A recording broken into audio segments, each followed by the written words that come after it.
బల్కంపేట ఎల్లమ్మ బావిలో నుంచి బయటపడ్డారు. ఆవిడ ఎంతో మహిమాన్వితురాలు అని చెప్తూ ఉంటారు. అమ్మవారు కొడుకు పెట్టిన కష్టాలను తట్టుకోలేక బావిలో తను దాక్కుందనమాట. అమ్మవారిని మనం చూసుకున్నా గానీ తను నిద్రిస్తున్నట్టుగా, అంటే పడుకున్న రూపమే తనది కనిపిస్తుంది బావిలో. మీరు శివశక్తిగా ఎలా మారారు? శివశక్తిగా మారడం అనేది ఎంచుకొని మారడం అయితే కాదు. పోనీ పలానా వాళ్ళు తీసుకొచ్చి నువ్వు ఇందులో జాయిన్ అవ్వు అనేది కూడా కాదు. అదేంటంటే దైవిష్య.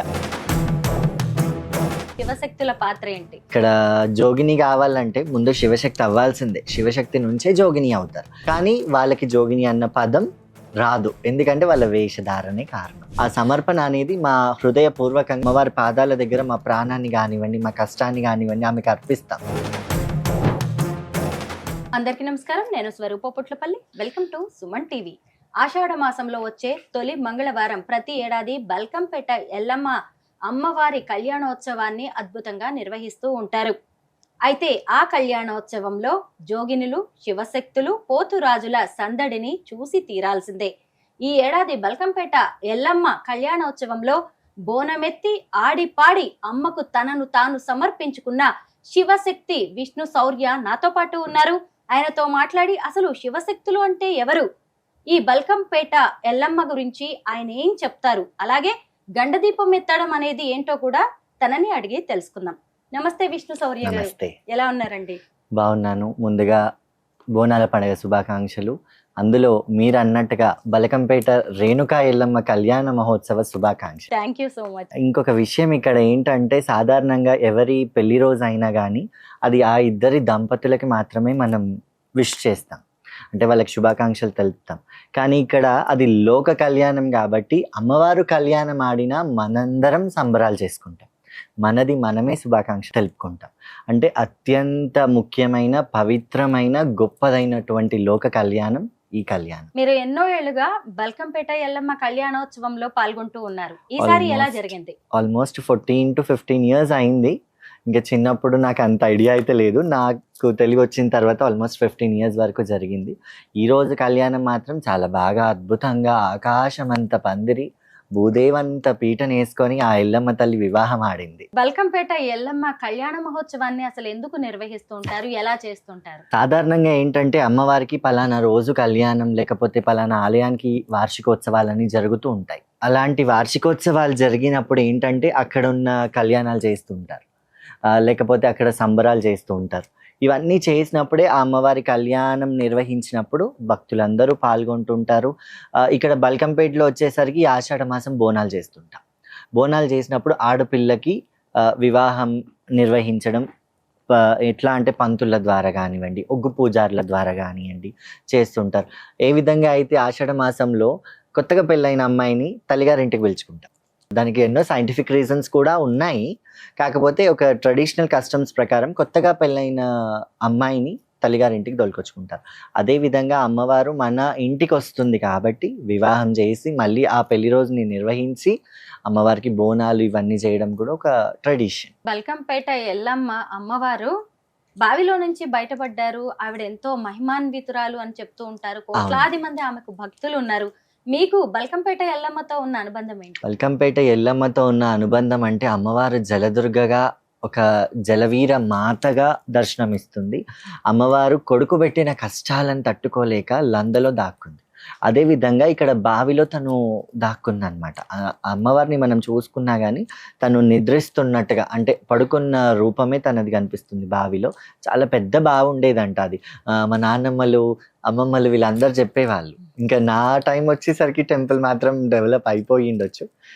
ఆ టైంలో అమ్మవారి బావి పెద్దగా ఉండేది. అమ్మవారి నక్ష, అంటే అమ్మవారు ఏ విధంగా అయితే పడుకున్నారో అదే రూపం అనేది అలానే ఉందంట. అదే రూపాన్ని ఇప్పుడు కాలక్రమేణా ఏం చేశారంటే అలంకరణల కోసం దానికి బంగారు తాపడం పెట్టించేసి అమ్మవారి రూపాన్ని మనకు కనిపించేట్టుగా, భక్తులు పెరిగిపోయారు, అంతమందికి ఇబ్బంది అవుతుందని చెప్పేసి బంగారు తాపడం పెట్టి మనకు దర్శనం చేయిస్తున్నారు.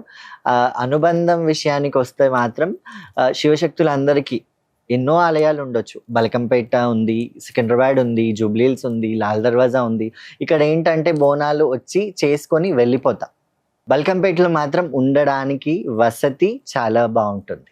అంటే అక్కడ రూమ్స్ ఇవన్నీ ఉంటాయి కాబట్టి అందరం ఒక గ్యాదర్ అవుతాం, ఒక సోషల్ గ్యాదరింగ్ అనేది జరుగుతుంది. మా లాంటి వాళ్ళకి కానివ్వండి, బంధువులకు కానివ్వండి, ఆ సోషల్ గ్యాదరింగ్స్ అనేవి ఎక్కువ ఉంటాయి.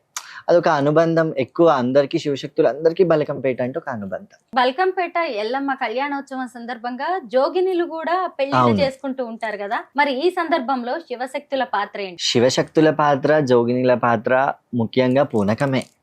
ఇక్కడ జోగిని కావాలంటే ముందు శివశక్తి అవ్వాల్సిందే, శివశక్తి నుంచే జోగిని అవుతారు. కాకపోతే జోగినీల విషయానికి వస్తే ఏంటంటే వేషధారణ వాళ్ళకి చీరలో ఉంటారు. శివశక్తుల విషయానికి వస్తే అందులో ఆడవాళ్ళు, మగవాళ్ళు, పెళ్ళైన ఆడవాళ్ళు, పెళ్ళైన మగవాళ్ళు, పెళ్ళి కాని ఆడవాళ్ళు, పెళ్ళి కాని మగవాళ్ళు కూడా ఉంటారు. ఇక్కడ జోగినీల విషయానికి వస్తే వాళ్ళు దేవుడితోనే వివాహం ఆడతారు. కానీ ఈ శివశక్తులలో కూడా పెళ్లి కాని మగవాళ్ళు, దేవుడికి అంకితమై ఉన్న వాళ్ళు కూడా చాలా మంది ఉన్నారు. కానీ వాళ్ళకి జోగిని అన్న పదం రాదు, ఎందుకంటే వాళ్ళ వేషధారణే కారణం. కాకపోతే ఏంటంటే మీరు అన్నారు ఇంతకుముందు, బోనాన్ని తనని సమర్పించుకొని వచ్చారు అని అన్నారు. ఆ సమర్పణ అనేది మా హృదయపూర్వకంగా అమ్మవారి పాదాల దగ్గర మా ప్రాణాన్ని కానివ్వండి, మా కష్టాన్ని కానివ్వండి ఆమెకు అర్పిస్తాం, మా జీవితాన్ని అర్పిస్తాం. అది ఒక డెడికేషన్. అందుకే శివశక్తులకి కూడా అది ముఖ్యమైన ప్లేస్. ఏం చేస్తుంటారు అమ్మవారి కళ్యాణ మహోత్సవం రోజు కావచ్చు, బోనాల రోజులు శివశక్తులు శివశక్తులు ముఖ్యంగా మాకు ఎన్నో నియమాలు ఉంటాయి. అందులో ముఖ్యమైనది శుచి, శుభ్రత. చాలా ముఖ్యమైనది ఇదే.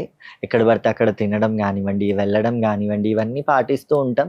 ఇంకా బల్కంపేటలో మాత్రం ఈరోజు అమ్మవారికి తలంబ్రాలు, వడిబియ్యం, పట్టుబట్టలు తీసుకెళ్ళి అమ్మవారికి సమర్పించి, జోగినీలు అయితే అక్కడ అమ్మవారికి మంగళసూత్రం అంటే పసుపు కొమ్ము చూపెట్టి వాళ్ళు మెడలో వేసుకుంటారు, తలంబ్రాలు పోసుకుంటారు. ఇది జోగినీల పాత్ర. శివశక్తుల విషయానికి వస్తే అక్కడికి వెళ్ళి పట్నాలు వేసుకుంటారు, బోనాలు చేస్తుంటారు, అమ్మవారికి అన్ని నైవేద్యాలు ఎక్కించి మళ్ళీ వస్తారు. తర్వాత రోజు అక్కడ ఏంటంటే అమ్మవారి పురవీధుల్లో రథంలో అమ్మవారు కూర్చొని పురవీధుల్లో ఊరేగుతుంది. అక్కడ నృత్యాలు చేస్తూ ఆటపాటలతో అమ్మవారిని ఊరేగిస్తూ ఉంటారు. ఉపవాసం ఉండి మరి ఎంతో నియమ నిష్టలతో అమ్మవారికి పూజలు చేస్తూ ఉంటారు శివశక్తులు, జోగినులు. ఆ టైంలో చాలా నాట్యాలు చేస్తూ ఉంటారు కదా, ఒళ్ళంతా కదిలిపోతూ ఉంటుంది. అంత పెద్ద బోనాన్ని నెత్తిన పెట్టుకుని డాన్స్ వేయడం అనేది ఇబ్బందిగా ఉండదా? ఇబ్బంది అనేది ఎక్కడ అనిపించదు, ఎందుకంటే మా ప్రాణాన్ని అర్పిస్తాం దేవుడి కంటే గొప్ప అన్న విషయం మాకేం అనిపించదు. ఇప్పుడు మీరు అన్నట్టు ఎంతో అలసటతో ఉపవాసంతో బోనం చేసుకొని తలపై ఎంతో బరువును పెట్టుకొని ప్రజలందరినీ దాటుకుంటూ, పోలీస్ వాళ్ళని దాటుకుంటూ, ఎమ్మెల్యేలని, ఎంపీలని, వీళ్ళందరినీ దాటుకుంటూ మేము అమ్మవారిని దర్శనం చేసుకుంటాం. ఆ అమ్మవారిని బోనం దించిన తర్వాత అమ్మవారి మొహం చూడంగానే 1000 ఏనుగుల బలం మాకు వస్తుంది. ఎలా అయితే ఒక నెలపొడుపు వచ్చినప్పుడు తల్లి కానీ, భార్య కానీ భర్తని చూడాలని ఎలా అనుకుంటుందో, మేము బోనం దించాగానే అమ్మవారు మా కళ్ళ ముందు ఉండాలని మేము అలా కోరుకుంటాం. సాధారణంగా మీరు అందరూ బోనాల పండుగ వస్తే అమ్మ మాకు ఈ కోరిక నెరవేరాలి, వచ్చే సంవత్సరం కల్లా ఈ కోరిక నెరవేరాలి అని అనుకుంటారు. అమ్మ ఈ సంవత్సరం బోనం తీసుకొస్తున్నాం, రాష్ట్రం సుభిక్షంగా ఉండాలి, పాడి పంట మంచిగా ఉండాలి, నీకు బోనం ఎంతో భక్తి శ్రద్ధలతో మేము తెస్తున్నాం, నీ ఆలయానికి మంచిగా తెప్పించుకో, ఎటువంటి ఆటంకం లేకుండా నీ ఆలయానికి బోనాన్ని రప్పించుకో, ఆ నైవేద్యాన్ని నా చేతులతో పెట్టే భాగ్యం నాకు ఇవ్వు అని మేము కోరుకుంటాం. అది ఒక చిన్న వేరియేషన్. శివుడికి శక్తికి ప్రతిరూపమే శివశక్తులు. మీరు శివశక్తిగా ఎలా మారారు? శివశక్తిగా మారడం అనేది ఎంచుకొని మారడం అయితే కాదు. పోనీ పలానా వాళ్ళు తీసుకొచ్చి నువ్వు ఇందులో జాయిన్ అవ్వు అనేది కూడా కాదు. అదేంటంటే దైవిష్య. దేవుడు నుదుటన రాసిన రాత. అది రాత అంటే అది ఒక శుభకరమైన రాత. గాలి లేనిది చెట్టు అయితే ఉగదు. అదేవిధంగా పూనకం వస్తుంది కాబట్టి అలా శివశక్తుల్లోకి వచ్చాం. ఇలా నేను అనుకోవడం అంటే, నేను మంచి చదువుకొని ప్రొఫెషన్లోకి రావడం అనేది అసలు అన్ఎక్స్పెక్టబుల్, ఈవెన్ అన్ఇమాజినబుల్. అసలు నేను ఎక్స్పెక్ట్ కూడా చేయలేదు. సడన్గా టీవీలలో, న్యూస్ పేపర్లలో వచ్చేసరికి అందరు డైలమా అయ్యి నాకు ఆల్మోస్ట్ చాలా కాల్స్ కానీ, మా ఇంటికి బంధువులు రావడం కానీ, ఏంటిది అని అడగడం కానీ, ఇలాంటివి చాలా జరిగాయి. అదేంటంటే అనుకోకుండా జరిగిపోయింది. శివాజ్ఞ లేనిది చీమైనా కదలదంట. ఆ శివుడి ఆజ్ఞనేమో నన్ను ఇలా చేయడం అని అనిపించింది నాకు. అంతే. అలా ఏంది ప్లాన్తో అయితే రాలేదు, అన్ఎక్స్పెక్టెడ్గా జరిగింది. మీరు ఇప్పుడు ఒక పదం వాడారు, నేను బాగా చదువుకొని ఈ ప్రొఫెషన్ లోకి వచ్చాను అంటే శివశక్తులు అనేది ఒక ప్రొఫెషనా, ఒక వృత్తి అని నేను చెప్పలేను. ఇది మా జీవనోపాధి. మేము ఇందులోనే జీవనం చేస్తున్నాం. ఇందులోనే అమ్మవారికి చూపెట్టే మేము తింటున్నాం. ఇది ఒక ప్రొఫెషన్ కాకపోయినా ఒక జీవనోపాధి మాకు కలిగిస్తుంది. నాలాంటి వాళ్ళకి కానివ్వండి, ఇప్పుడు బోనాలు ఎత్తుకుంటాం బయట, ఇవన్నీ మా జీవనోపాధికి సంపాదన ఇచ్చేదే కదా. అలా అందుకే అమ్మవారు మీ profession. ఒంటి మీదకి వస్తూ ఉంటుందా? అంటే అవును. పూనకం వస్తుందా? అవును. ఏ రోజుల్లో? శుక్రవారం, ఆదివారం. ఏమైనా భవిష్యవాణి లాంటిది కనిపించే అవకాశం ఉందా? ఆ టైంలో చెప్పే అవకాశాలు ఉంటాయి.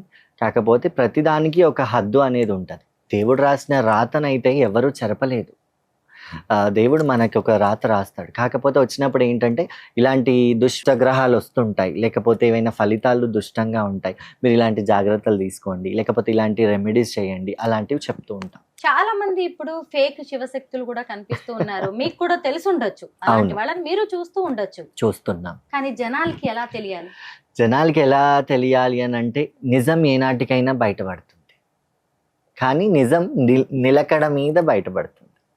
టైం కొంచెం అటు ఇటు అయ్యి ఉండొచ్చు, కానీ నిజం ఎప్పటికైనా బయటపడుతుంది. ఇలాంటి వాళ్ళు కూడా అంతే, ఈరోజు కాకపోయినా రేపు బయటపడతారు. అది ఎవరైనా అయ్యి ఉండొచ్చు. బోనాల సమయంలో శివశక్తులు, జోగిన్లు, పోతురాజులు ఎక్కువగా కనిపిస్తూ అవును. ఉంటారు. ఈ బోనాలు అయిపోయిన తర్వాత శివశక్తులు ఏం చేస్తూ ఉంటారు? శివశక్తులు కొంతమంది జాబ్ చేసే వాళ్ళు ఉన్నారు, మంచి మంచి ఎంప్లాయీస్ ఉన్నారు.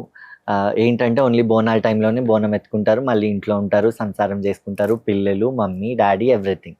ఇంకా మా లాంటి వాళ్ళ లైఫ్కి వచ్చేసరికి సికింద్రాబాద్ బోనాలు అయిపోగానే శ్రావణ మాసంలో పల్లెటూర్లలో బోనాలు జరుగుతాయి. ఆ తర్వాత మాకు నవరాత్రులు ఉంటాయి, అప్పుడు పూజలే ఉంటాయి.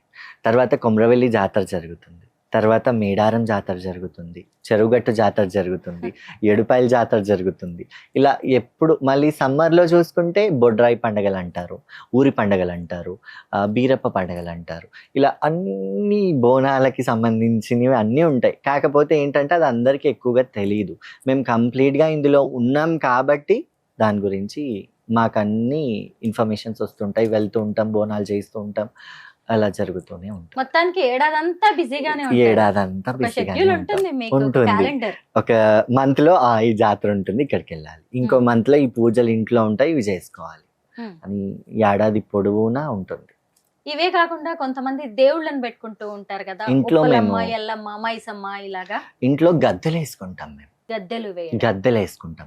ఏంటంటే పుట్ట బంగారం అని, పుట్ట మట్టిని మేము బంగారంగా కొలుస్తాం. ఏ విధంగా అయితే ఇప్పుడు మేడారంలో బెల్లాన్ని బంగారంగా స్వీకరిస్తాం మనం, అంటే అమ్మవారికి తీసుకెళ్ళడం బెల్లమే, అక్కడ అమ్మవారికి నివేదించిన తర్వాత మనకు వచ్చేది అది బెల్లం.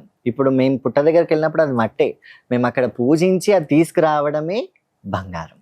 ఆ పుట్ట బంగారాన్ని తెచ్చి అమ్మవారికి గద్దె వేసుకొని దాని మీద అమ్మవారిని ప్రతిష్ఠించుకుంటాం, విగ్రహాన్ని. కానీ ఇప్పుడు విగ్రహాలు ఇవన్నీ వచ్చాయి, కానీ ఒకప్పుడు అమ్మవారిని ఒక దీపం రూపంలో కానివ్వండి, ఒక చిన్న కుండ అంటే పటువ అంటారు, ఆ పటువలో దొంతులు అంటారు, అవి పెట్టుకొని వాటికి కళ్యాణం చేసేవాళ్ళు, వాటికే పూజించుకునేవాళ్ళు.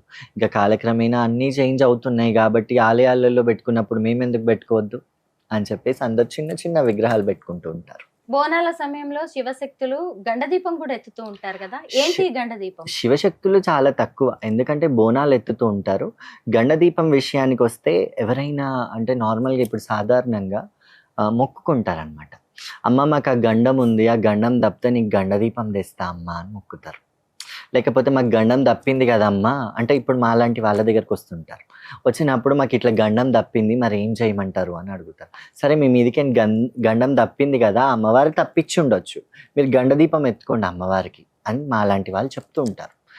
పెద్దవాళ్ళు, ముసలి వాళ్ళు, అమ్మమ్మలు, తాతయ్యలు, శివశక్తులు, జోగినీలు, వీళ్ళందరూ గండదీపం గురించి చెప్తారు. అప్పుడు వాళ్ళు గండదీపం చేసుకొని అమ్మవారికి తీసుకెళ్తారు. ఆషాఢ మాసం, బోనాలు, పండగల సీజన్, అలాగే వ్యవసాయ సీజన్ కూడా. ఈ టైంలో వర్షాలు పడుతూ ఉంటాయి, అలుగులు ఎల్లుతూ ఉంటాయి. ఆ టైంలో కూడా శివశక్తులు, జోగిన్లు ప్రత్యేక పూజలు చేస్తూ ఉంటారు. మీరు అలాంటివి ఏమైనా చేస్తూ ఉంటారా? అంటే మీరు అన్నట్టు వ్యవసాయం విషయానికి వస్తే సాధారణంగా ఏంటంటే ఏరువాక పౌర్ణమి వస్తుంది. ఏరువాక సమయానికి రైతన్నలు ఏం చేస్తారంటే పొలాలకు వెళ్తుంటారు. ఆ పొలాలకు వెళ్ళేప్పుడు తోరణం కట్టుకుంటారు. ఆ తోరణం తెంపుకొని ఎడ్ల బండిలో రైతన్నలు భూమి దగ్గరికి వెళ్తూ ఉంటారు, వ్యవసాయ భూములకు వెళ్తూ ఉంటారు. అది ఎక్కడ జరుగుతుందంటే ఏవైనా ఊరి బొడ్రాయిల దగ్గర, ఊరి గ్రామ దేవతల దగ్గర వాళ్ళు ముందుగా సంబరాలు చేసుకుంటారు. సంబరాలు చేసుకొని అమ్మవారికి బోనాలు ఇవన్నీ ఎక్కించి ఆ తోరణం తెంపుకొని రైతన్నలందరూ పొలాలకు వెళ్ళిపోతూ ఉంటారనమాట. అక్కడ వ్యవసాయంకి కూడా అమ్మవారికి పూజించుకొని వెళ్తూ ఉంటారు రైతన్నలు. మళ్ళీ ఇక్కడ సాధారణమైన మహిళల విషయానికి వస్తే పిల్లలు బాగుండాలని, అప్పుడే వేసవి కాలం అయిపోతుంది, చిన్న చిన్నగా అమ్మవారికి పాక్స్ అవుతాయి, అమ్మ తల్లి అయిందని, అమ్మవారు అయిందని, ముత్యాలమ్మ అయిందని ఇలా అంటుంటారు కదా, తల్లి బోసింది, తట్టు బోసింది అని అంటుంటారు. అవన్నీ మాకు రాకుండా కాపాడవు, లేకపోతే మాకు వచ్చాయి, మాకు అయినా కానీ మంచిగా ఉండు మా పిల్లగాడు అని చెప్పి మళ్ళీ బోనాలు చేస్తుంటారు. అండ్ వర్షాల సమయానికి వస్తే మాత్రం వర్షాలు అలుగులు అని అన్నారు కదా మీరు, వర్షం పడినప్పుడు అలుగెళ్తుంది.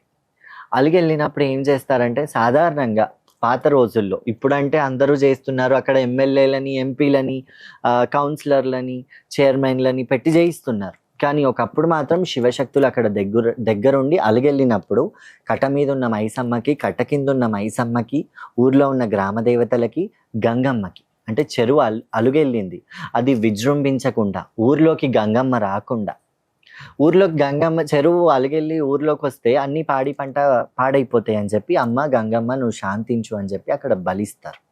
మళ్ళీ ఇంకొకటి ఏంటంటే ప్రేమ, మనిషికి ఎంత కోపం ఉంటుందో ప్రేమ కూడా అంతే ఉంటుంది. అంటారు కదా, ఎడమ చేయితో కొట్టి కుడి చేయితో పెట్టడం. ఇక్కడ ఏంటంటే అమ్మ గంగమ్మ ఏ విధంగా అయితే ఆషాఢ మాసంలో అన్నాను కదా ఎల్లమ్మ తల్లిగారింటికి వచ్చింది అన్నట్టుగా, ఈ గంగమ్మ కూడా అలానే మన ఊర్లోకి తల్లిగారి ఇంటికి వచ్చింది అన్న సింబాలిక్గా అమ్మవారికి వాయినం, చాట వాయినం, అందులో చీర, అమ్మవారికి పసుపు కుంకుమ, సారే, అక్కడ బలి, అవన్నీ చేస్తుంటారు, అవన్నీ తెప్పలు వదులుతుంటారు. ఇది తానీషా ప్రభువులు ఉన్నప్పటి నుంచి జరుగుతూనే ఉంది. మీ డ్రెస్సింగ్ కావచ్చు, మీ జ్యువెలరీ భలే ఇంట్రెస్టింగ్ గా ఉందన్నమాట. సాధారణంగా ఇలా ఉండము, కాకపోతే బల్కంపేట నుంచే కదా ఇప్పుడు అక్కడ అక్కడ ఆట పాటలతో వచ్చాను కాబట్టి ఇలానే వచ్చేసాను. ఈ బోనాల టైంలో ఇలానే అటైర్ రెడీ అవుతాం. అంతే మరి, ఆడవాళ్ళందరూ పట్టు చీరలు దగదగ బెరిసిపోయి ఆభరణాలు వేసుకున్నప్పుడు శివశక్తులకి ఏం తక్కువ అట్లా అని ఏం కాదు, కానీ వేసుకునేంత వరకు వేసుకొని అలంకారంగా ఉంటాం. ఎందుకంటే మమ్మల్ని మొక్కడానికి వస్తుంటారు, మాతో బొట్టు పెట్టించుకోవడానికి వస్తుంటారు, అమ్మవారుగానే కొలుస్తారు కాబట్టి కొంచెం ఆ అపియరెన్స్ అనేది కనిపించాలి కదా. అట్లా చేతికి వేసుకున్న అదేంటో చెప్పండి, ఇక్కడ ఏదో డిఫరెంట్ గా కనిపిస్తుంది. ఇదొక ఆర్నమెంట్, పామ్ కఫ్. ఏమంటారు? పామ్ కఫ్ అంటారా? బాగుంది. ఎందుకు వేసుకుంటారు అది? ఎందుకు అనేది, ఇప్పుడు గోల్డ్ ఎందుకు వేసుకుంటారు? అలంకారంగానే కదా, అది కూడా అలంకరణకే, అంతేగాని శిగం వచ్చిన వాళ్ళు వేసుకోవాలని ఏం లేదు. మాకు శిగం వచ్చిన వాళ్ళకి వేసుకోవాల్సింది బేడీలు కూడా ఉన్నాయి, బేడీలు కూడా వేసుకుంటాం. కాకపోతే అది గోల్డ్ లో ఉండదు, ఎక్కువ సిల్వర్ లోనే ప్రిఫర్ చేస్తాం. కడాస్ కూడా బాగున్నాయి. వాటికి ఏమైనా ప్రత్యేకత ఉందా? ప్రత్యేకత అనేది ఏం లేదు, ప్రత్యేకత అనేది ఓన్లీ మా బేడీలకే ఉంటది. వెండిలో చేయించుకుంటాము, పూనకం వస్తుంది కాబట్టి ఆ బేడి వేసి మమ్మల్ని అంటే ఈ లైఫ్ లోకి తీస్తారన్నమాట. అంటే గురువులు ఉంటారు, సీనియర్స్ ఉంటారు, ఒగ్గు పూజారులు ఉంటారు, వాళ్ళందరి సమక్షంలో బండార్ పెట్టి ఇందులోకి తీసుకుంటారు. అంటే మీకు కూడా గురువులు ఉంటారా? ఎంతో మంది, అంటే సీనియర్స్ అందరూ మా గురువులే కదా. వాళ్ళే అంటే కొత్త విషయాలు తెలుసుకుంటూ ఉంటాం, డౌట్స్ వచ్చినప్పుడు అడుగుతూ ఉంటాం, అట్లా ఎన్నో ఉంటాయి. బాగుంది. శివశక్తుల గురించి తెలుసుకుంటుంటే చాలా ఆసక్తికరమైన విషయాలు బయటకు వస్తూ ఉన్నాయి. మీరు చాలా బిజీగా ఉన్నారు, అసలే బోనాల సమయం. అవును. అయినా సరే మేము అడగగానే ఇంటర్వ్యూ ఇచ్చి ఇలా శివశక్తులకు సంబంధించిన అనేక ఇంట్రెస్టింగ్ విషయాలు చెప్పినందుకు thank you so much Vishnu Shourya గారు. Thank you.